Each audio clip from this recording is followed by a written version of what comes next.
आज हम बनाएंगे एक बेहद ही आसान पीनट चटनी। बहुत ही ज़्यादा टेस्टी लगती है। आप इस रेसिपी को एक बार ज़रूर ट्राई करना है। ये आपको और आपकी फैमिली को बहुत ही पसंद आएगी। तो चलिए शुरू करते हैं आज की मज़ेदार पीनट चटनी की रेसिपी।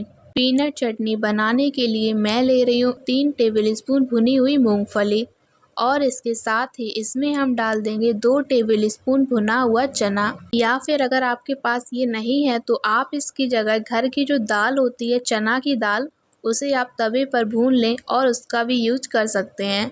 इसके साथ ही हम इसमें डाल देंगे आधी छोटी चम्मच नमक, 1 छोटी चम्मच शक्कर और इसके साथ ही इसमें हम डाल देंगे 2 टेबलस्पून नींबू का रस, 2 से 3 हरी मिर्च डाल देंगे, या जितना आपको तीखा पसंद हो उस हिसाब से आप डाल सकते हैं।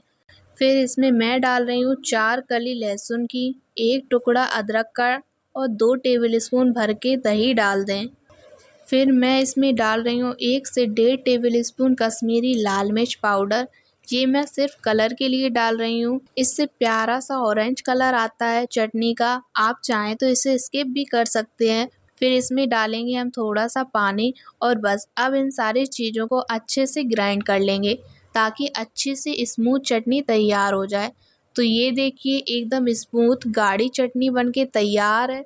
इसे हम ट्रांसफ़र कर लेंगे एक बाउल में। अब इसका हम बना लेंगे एक मज़ेदार सा तड़का। तो तड़के पैन में मैं ले रही हूँ 1 टेबलस्पून ऑयल। जैसे ही ऑयल गर्म हो जाएगा इसमें मैं डालूँगी आधा टीस्पून राई और राई का फटने का वेट करेंगे। जैसे ही राई अच्छे से क्रैकल हो जाएगी इसमें मैं डाल दूँगी आधा टीस्पून उड़द दाल, 2 से 3 लाल मिर्च डाल दें और गैस का फ्लेम ऑफ कर देंगे। और अब इसमें मैं डाल दूँगी 8 से 10 करी पत्ता, मिक्स कर लेंगे। बस तड़का रेडी हो गया है। तो इस तड़के को हम डाल देंगे इस तैयार की हुई चटनी पे और इसे हल्का सा मिक्स कर लेंगे। तो बस ये बढ़िया सी मज़ेदार हमारी क्विक चटनी बनके तैयार हो गई है। आप इस रेसिपी को एक बार ज़रूर ट्राई करें। अगर ट्राई करने के बाद आपको ये रेसिपी पसंद आई हो तो अपने फ्रेंड्स फैमिली के साथ ज़रूर शेयर करें और वीडियो को एक लाइक और मेरे चैनल को सब्सक्राइब करना ना भूलें। Thanks for watching. अगर आपको नारियल की चटनी का भी वीडियो चाहिए तो उसका लिंक मैं डिस्क्रिप्शन में डाल दूँगी। आप उस रेसिपी को भी ज़रूर ट्राई करें।